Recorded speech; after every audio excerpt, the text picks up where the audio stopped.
तो तुम्हारा बजर्क के पार्ट 43 में स्वागत है। और आज हम कवर करेंगे चैप्टर 332 से 354 तक, यानी कि 23 चैप्टर्स। तो आराम से बैठिए, देखिए और मजे लीजिए, क्योंकि भाई इस पार्ट में बहुत धमाके होने वाले हैं और बहुत ही ज्यादा अनएक्सपेक्टेड चीजें तुम्हें देखने को मिलेंगी। और हाँ, उसके साथ साथ मेरे डिस्कॉर्ड चैनल को भी ज्वाइन कर लो, लिंक डिस्क्रिप्शन में। तो चलो सीधा स्टार्ट करते हैं। यारे तो पिछले पार्ट में हमने देखा कि गार्ड्स और बाकी सब एक आइलैंड पर रुकते हैं जहां सी गॉड का राज था, जिसके बाद वो पूरा गांव उन पर हमला करता है और उन सब से लड़ने के बाद गार्ड्स जाता है सी गॉड को मारने के लिए, जहां उनकी मदद के लिए जलपरियां भी आती हैं और सी गॉड को मारकर वो आगे एल्फेम के लिए निकल पड़ते हैं।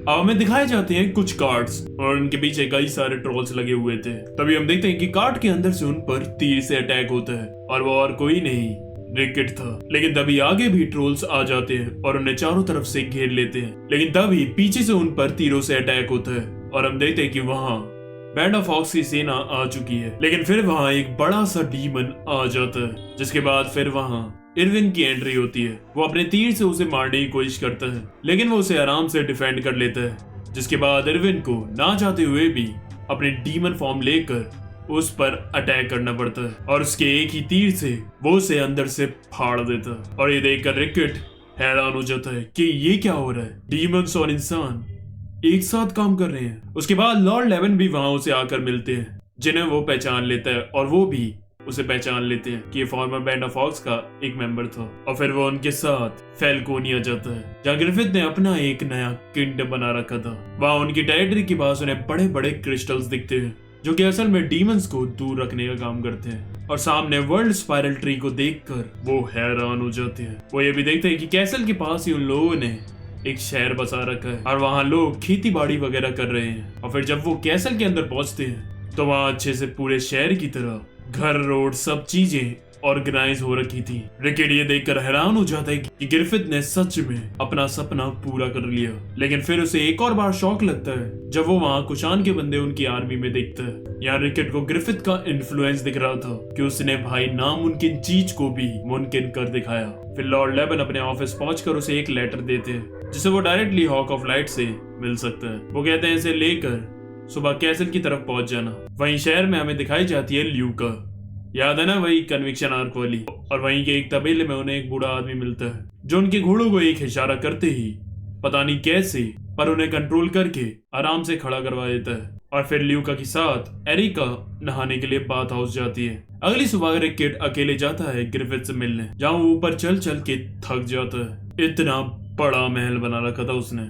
फिर उसे वहां लॉर्ड ओवन दिखते हैं, जो उसे डायरेक्टली ग्रिफिथ के पास तक ले जाते हैं। तभी वो अंदर देखता है कि ग्रिफिथ प्रिंसेस शार्लेट और हॉलीनेस के साथ स्टेज पर खड़ा हुआ है। और फिर वो लोगों के मरे हुए परिवारों के बंदों की आत्माएं बुलाकर उन्हें उनसे मिलवा रहा था। रिकेट की फट जाती है कि इसने ये जादू मंत्र करना कहां से सीख लिया। तभी पीछे से वहां लोकस भी आता है साइड से। तभी एक बंदा लॉर्ड ओवन को किसी काम से ले जाता है, जिसके बाद लोकस उसे ग्रिफिथ से मिलवाने के लिए कंपनी देता है। लेकिन ग्रिफिथ से मिलवाने से पहले वो उसे कुछ दिखाने के लिए ले जाता है, क्योंकि उसे पता था कि वो ग्रिफिथ का पहले साथी रह चुका है। वो उसे दिखाना चाहता था कि ये जो ग्रिफिथ है ये पहले वाला ग्रिफिथ नहीं, अब ये बहुत बड़ा बन चुका है। और फिर वो उसे एक ब्रिज को पार करवा कर महल के पीछे की तरफ ले जाता है, जहाँ एक काला सा गोला बना हुआ था। और फिर वहां जब वो स्टेडियम में घुसते हैं तो रिकेट की आंखें फटी की फटी रह जाती हैं, क्योंकि वहां वॉर डीमंस की बैटल हो रही थी और उन्हें चीर फाड़ करते हुए देख उसकी हालत खराब हो जाती है। फिर वो उसे बताते कि लॉर्ड ग्रिफिथ ने वो कर दिखाया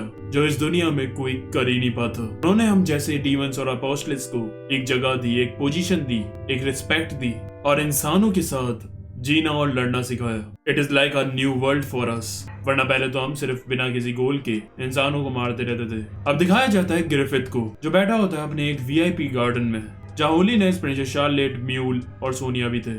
और वहाँ बढ़िया किटी पार्टी चल रही थी। सब बढ़िया चाय पीते हुए पार्ले जी खा रहे थे। और जब होलीनेस शार्लेट और ग्रिफिथ की शादी की बात कर रहे थे तो ये सुनकर सोनिया को जलन हो रही थी। तभी ग्रिफिथ देखता है कि लोकस वहाँ रिकेट को लेकर आया है और वो सीधा उठकर उसके पास जाता है। अभी रिकेट को बहुत ज्यादा छोटा लग रहा था उसके सामने, क्योंकि अब वो पहले वाला ग्रिफिथ नहीं था। उसने अलग ही लेवल की ग्रेटनेस अचीव कर ली थी। लेकिन गार्ड्स ने जो उसे एक्लिप्स के बारे में बताया था वो अभी भी उसके जहन में बात थी। गिर वो कहता है, क्या तुम अभी भी वही सपना देखते हो रिकेट? क्या तुम्हें उस हिल ऑफ स्वॉर्ड्स का आंसर मिल पाया? और फिर रिकेट बिना कुछ सोचे समझे एक खींच के गरम झापड़ देता है ग्रिफिथ के, और उस वक्त रिकेट की आंखों में भी आंसू थे। अब पीछे ये सब देख हैरान हो जाते कि उसने ग्रिफिथ को चाटा मार दिया। पीछे खड़ा लोकस तो उसकी ऐसी तैसी करने वाला था, लेकिन ग्रिफिथ कहता है, रिलैक्स बॉयज, अपना ही बंदा है। वैसे पता है मुझे ये वाला सीन लगता है इंस्पायर्ड है हमारे यहाँ की एक मूवी से। ना करो, दसो मैनू तन्नू मेरी सॉन्ग दसो। ओ मां जाया, चुप कर। ओए मां है, उड़ाना नहीं इनको। रिकेट कहता है, मुझे बहुत बुरा लगा था जब मैं तुम्हें बचाने नहीं आ पाया, जब राजा ने तुम्हें कैद कर रखा था। लेकिन उसके बाद जो भी तुमने किया और ये जो भी तुमने इतना खूबसूरत शहर बनाया है, ये सब हमारे साथियों की लाशों के ऊपर है। ये देखो हमारे बैंड का लोगो कितना बदल गया है ना। मेरा लीडर ग्रिफिथ था और वो हमेशा रहेगा, लेकिन हॉक ऑफ लाइट मेरा लीडर नहीं है। और फिर रिकेट गुड बाय गए कर वहां से चला जाता है।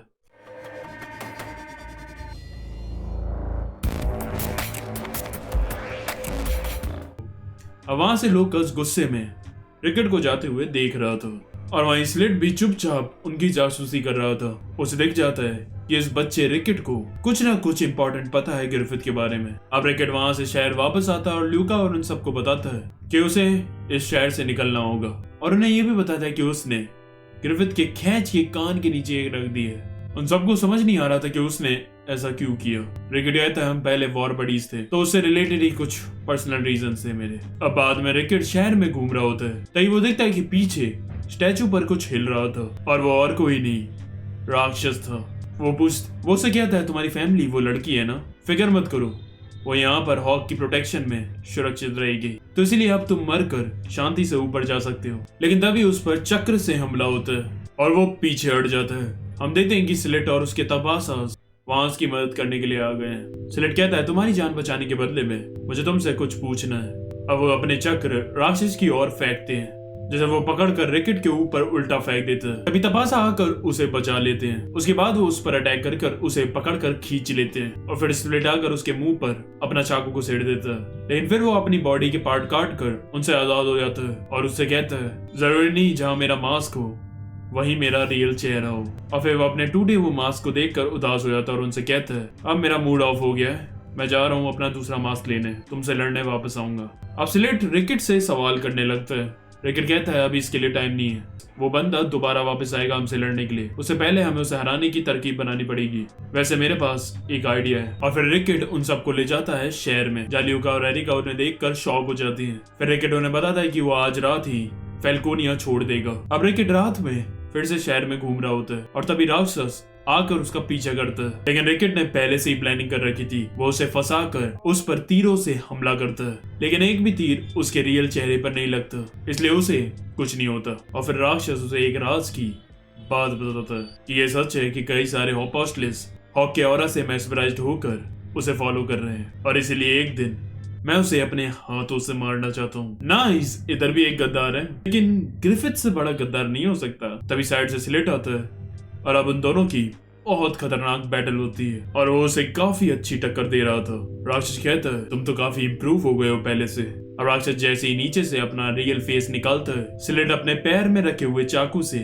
उस पर हमला कर देता है। उसके बाद भी उनकी बैटल चलती रहती है। फिर वो अंधेरे का फायदा उठाकर उसमें गायब होने की कोशिश करता है, लेकिन फिर वो रिकेट का प्लान एग्जीक्यूट करते हैं, और तपासा वगैरह एक बोतल टैंक लेकर आते हैं जिसमें उन्होंने ऑयल भर रखा था, और आगे मशाल लगाकर वो एक फायर गन बनाकर उससे राक्षस पर आग लगा देते हैं। अंदर से एरिका रिकेट की मदद करने के लिए बाहर भागती है। बाहर आग लगा राक्षस दर्द के मारे हवा में उड़ने लगता है, और अपना साइड से एक बड़ा सा डंक निकालकर पास खड़े घोड़े को उठाकर उसे बीच में से चीर कर उसके खून से नहाकर अपने आप को बुझा लेता है।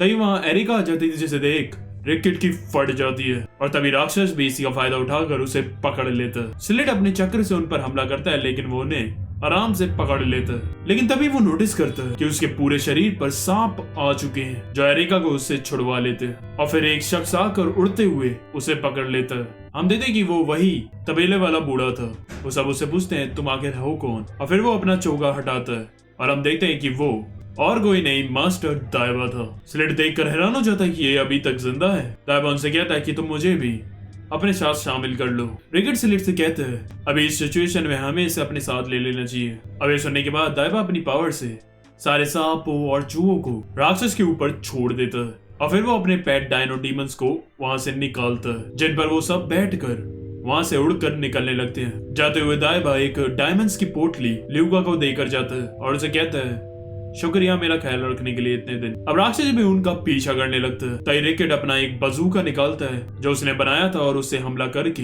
वो उसे उड़ा देता है और फिर उन्हें पीछे जाते हुए आसमान में ग्रिफिथ देख रहा था और रिकेट पीछे मुड़कर ग्रिफिथ को देख रहा था। तो कैसी लग रही है वीडियो? अगर अच्छी लग रही है तो लाइक करो और शेयर भी। डिस्क्रिप्शन में मेरे सोशल मीडिया के लिंक है, जाकर फॉलो करो।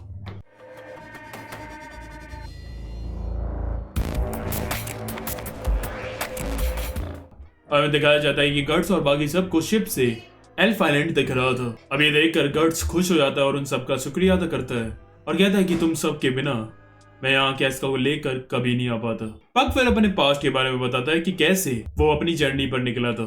तो क्या है कि यहाँ मेरे आइलैंड पर मेरी एक बर्ड से फाइट हो गई थी, जिसके बाद मांडवली करके हम एक दूसरे के दोस्त बन गए और मैं उसकी पीठ पर ही सो गया और मुझे पता नहीं चला कि कब उसने मुझे गिरा दिया और मैं एक शिप पर जाकर पहुंच गया, जिसके बाद मैं अपने घर से दूर आ गया। अब आइलैंड पर उतरते ही ईस्मा की माँ उन्हें बताती है कि इस एल्फ आइलैंड पर टाइम अलग तरीके से चलता है, तो मैं तुम्हें एडवाइस करूंगी कि तुम यहाँ ज्यादा देर तक ना रुको। शेकी कहती है मैंने भी एक कहानी बचपन में सुनी थी कि एक बच्चा जब एल्फ लैंड पर आया था और उसके बाद जब वो अपने घर गया तो कई डेकेड्स बीत गए थे। अब वो आइलैंड के अंदर जाते हैं तो उन्हें रास्ते में एक कद्दू का खेत मिलता है जहाँ कई सारे स्केयर क्रोज भी थे। अब जैसे ही सीधे उनके पास जाता है वो स्केयर क्रोज जिंदा हो जाते हैं और फिर वो सब उनसे लड़ने लगते हैं। बाद में फिर वो पंपकिंस भी जिंदा हो जाते हैं और फिर गर्ट्स उन्हें भी चीरने लगता है। फिर पीछे श्री के एक स्पेल कास्ट करती है जिसके बाद वो उन सबको एक ही झटके में खत्म कर देती है। हमें दिखाया जाता है कि पीछे कुछ विच थी जो इन स्केयर क्रोज को जिंदा कर रही थी और वे देख हैरान हो जाती कि इन इंसानों के साथ एक विच भी है। तो पीछे से उन पर दूसरी विच चिल्लाती है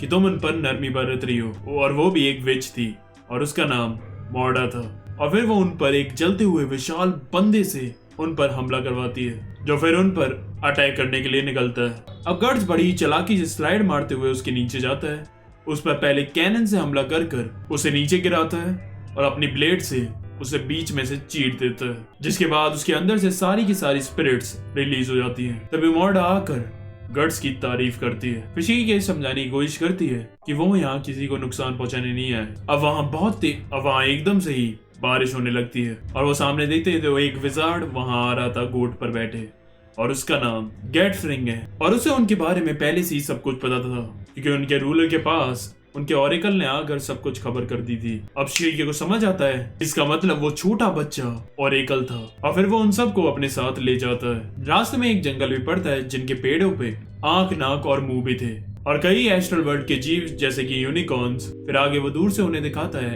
एल्फ हेल्म जहाँ इस आइलैंड की रूलर रहती है। वो उन्हें और आगे ले जाता है जहाँ पर ट्री के घर बने हुए थे और उन्हें देखकर श्रीको को अपनी मिस्ट्रेस का मेंशन याद आ जाता है। वहाँ विच और विजार्ड्स अपना काम कर रहे थे और फिर वो एंटर करते हैं हॉल में जहाँ और कई सारे विजार्ड्स बैठे हुए थे। फिर वो उन्हें ले जाता है पेट पूजा करने के लिए। फिर वो सब टेबल पे बैठे अपना अपना खाना खाते हैं। फिर वो उन्हें बताता है कि तुमने जो ट्रीज की शाखाएं दूर आसमान में देखी हैं वो असल में वर्ल्ड स्पाइरल ट्री है जो आसमान की ऊंचाई से एस्ट्रल वर्ल्ड की गहराई तक जुड़ा हुआ है और उसी की वजह से ये दोनों दुनिया ओवरलैप हो गई हैं। उसके बाद वो गर्ट से पूछता है आखिर हॉक चाहता क्या है। गर्ट्स इस क्वेश्चन को हमेशा अवॉइड ही करता है लेकिन इस बार वो उन्हें बताता है। गर्ट्स कहता है कि वो अपना एक किंगडम बनाना चाहता है। वो कहता है और उसने ये कर भी लिया है। उसने ट्री के आसपास अपना एक पूरा किंगडम बना लिया है और पता है दुनिया में सिर्फ वही जगह है जहाँ कोई बाहर का डीमंस अटैक नहीं कर सकता because of the world spiral tree, यानी कि दुनिया में अभी सिर्फ वही एक सुरक्षित जगह है। सब ये सुनकर हैरान हो जाते हैं कि गर्ट्स का जो दुश्मन है उसमें इतना दम है कि वो पूरी दुनिया को चेंज कर सकता है। तभी इसीरो कहता है इसका मतलब तुम ही उस बैंड ऑफ हॉक्स में थे, मुझे उस 100 मैन स्लेयर से मिलना है, मुझे बताओ वो कौन था। इसीरो का दिमाग भी उसके शरीर की तरह छोटा ही है। गर्ट्स कहता है किंगडम बनाना तो उसका सिर्फ पहला स्टेप है, जितना मैं ग्रिफिथ को जानता हूँ वो यही नहीं रुकेगा। अब वो जाते हैं एल्फेम हेल की ओर, वहाँ की रूलर से मिलने। और फिर वो जब वहाँ पहुंचते हैं तो वो देखते हैं कि वहाँ एक लड़की सफाई कर रही थी। और फिर वो अपने रियल फॉर्म में आती है और हमें दिखता है कि वही वहाँ की असली रूलर है और उसका नाम दनान है। गार्ड्स फिर उससे पूछने ही वाला होता है कि उससे पहले ही वो उसे कहती है, मुझे पता है कि तुम लोग यहाँ क्यों आए। इस लड़की की मेमोरीज वापस आ सकती हैं अगर हम कॉरिडोर ऑफ ड्रीम्स को यूज करें। ये सुनकर गार्ड्स को शांति मिलती है। वो कहती है, मुझे तुम दोनों की जरूरत है, श्रीके और फैंड। गार्ड्स कहता है, मुझे भी मदद करनी है कैस्का की मेमोरीज लाने में। दनान कहती है, माफ करना लेकिन कैस्का तुमसे बहुत डरती है, तुम्हारे आने से सब कुछ गड़बड़ हो जाएगा। उसके बाद वो उन दोनों के साथ कैस्का को ले जाती है अंदर, जहाँ कई बड़े बड़े मशरूम्स थे जो चमक रहे थे। अब जैसे ही वो उन पर लेटते हैं वहाँ जादू से उन्हें एकदम नींद आ जाती है। हम देखते हैं कि श्रीके सपने में पहुंच चुकी है। वो वहाँ छुप कर हनी खा रही होती है और पीछे से अंदर के रूप में इसीदुर आकर उस पर हमला कर देता है, जिसे वो फिर बंदी बना लेती है। और उसे एक सामने दरवाजा दिखता है जो चमक रहा था और फिर वो वहाँ से निकल जाती है। दूसरी तरफ फैंड अपने सपने में उन सबके कपड़े धो रही थी मोचकिस के पत्थर के ऊपर, जो उसे पहला काम मिला था गट्स की टीम में आने के बाद। फिर वहाँ श्रीके आकर फैंडनेस को लेकर उसे कैस्का के सपने में ले जाती है। फिर हमें दिखाया जाता है कि वो कैस्का का पीछा करते करते उसके सपने तक पहुंच जाते हैं, जहां आसमान एक्लिप्स के वक्त जैसा हो रहा था।